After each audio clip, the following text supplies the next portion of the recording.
ujian, jawaban tugas kalian. Semuanya. Jadi kalian dapat nilai 100, ya kan? Mau dapat nilai 100. Semua ya. Jadi ibu harap kalian nanti ketika ibu menerangkan pembelajaran disimak baik-baik ya. Bisa? Baik, di pertemuan sebelumnya kita sudah mempelajari tentang puisi rakyat. Apa-apa saja puisi rakyat yang pertama?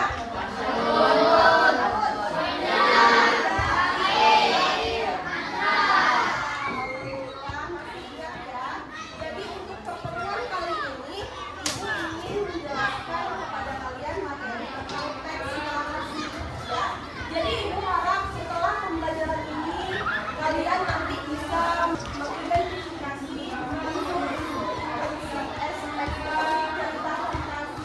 kalian bisa tahu apa-apa saja contohnya, apa-apa saja unsur identifikasi. Oke ya, bisa ya? Baik, kita mulai saja untuk materi pembelajarannya itu teks narasi. Jadi teks narasi atau cerita fantasi ini adalah cerita yang bersifat imajinatif, khayalan, dan tidak nyata. Biasanya cerita fantasi ini memiliki nilai-nilai magis, ajaib seperti itu ya. Contoh cerita fantasi yang mungkin kalian sudah tahu semuanya.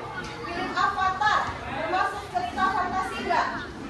Termasuk ya, karena di dalam ceritanya itu berisi hal-hal aneh, hal-hal ajaib, tidak mungkin mengendalikan air, mengendalikan halangan api ya, hal-hal ajaib ya. Jadi itu termasuk cerita fantasi. Baik, selanjutnya itu contoh cerita fantasi. Contoh cerita fantasi ini ada 3. Yang pertama ada dongeng. Yang kedua ada fabel. Yang ketiga ada cerpen. Nah, dari yang ketiga ini dia berbeda. Nah, perbedaannya apa? Dongeng ini adalah cerita fantasi yang berisi khayalan seperti yang tadi ibu katakan, hal-hal ajaib, hal-hal yang tidak mungkin. Tetapi tokohnya itu biasanya di dongeng ini dipakai tokoh-tokohnya itu seperti seorang raja, cerita seorang ratu dan seorang raja, cerita seorang pemimpin seperti itu. Selanjutnya fabel. Fabel ini sama aja kayak dongeng, ceritanya sama, ceritanya menceritakan hal-hal ajaib dan khayalan itu. Tetapi perbedaannya itu tokohnya di fabel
cerita fantasi ini. Nah, amanatnya ini, pesannya ini biasanya ada yang tersirat, ada yang tersirat, ada yang secara langsung, ada yang secara tidak langsung ya. Yang ekstrinsik ini merupakan sudut pandang penulis pada cerita fantasi ini. Sudut pandang penulis arahnya kemana ya? Sudut pandangnya itu ada 4. Yang pertama, sudut pandang orang pertama. Biasanya diganti dengan kata ganti aku. Nah, yang keempat ini itu ialah sudut pandang campuran biasanya ya. Sudut pandang campuran ini biasanya diganti dengan kata ganti aku dan dia. Oke, sudah paham? Sudah. Kalau gitu ibu ingin bertanya. Cerita fantasi. Yang pertama, dongeng. Mana? Ratu dan Raja. Ya. Yang kedua, fabel. Fabel apa saja contohnya misalnya? Kecil, harimau, boleh.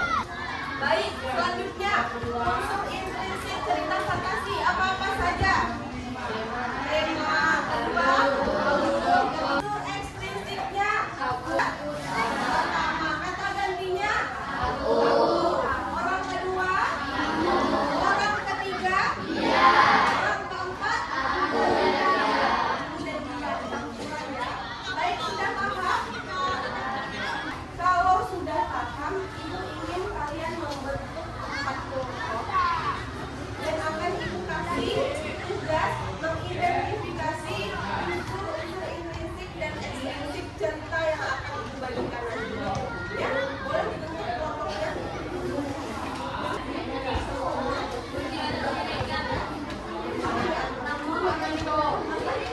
Tapi sambil paham ya.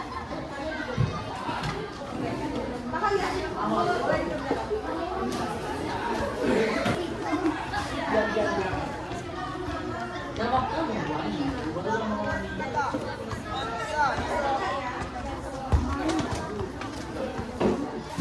Silakan kelompok 1 mempresentasikan hasil diskusinya. Hadap ke teman-teman ya. Hasil diskusi kami tentang intrinsik dan ekstrinsik dari teman-teman. Satu tema, keberanian dan kecerdikan menghadapi yang sama. Tangan untuk kelompok 1. Selanjutnya silakan kelompok 2 mempresentasikan hasil diskusinya.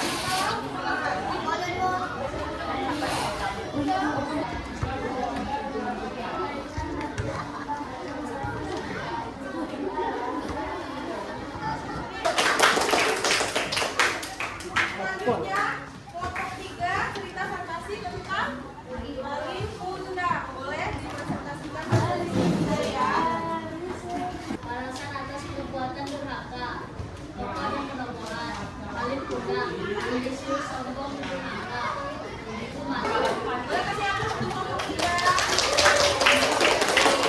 Bukan, boleh presentasikan hasil diskusinya. Silahkan.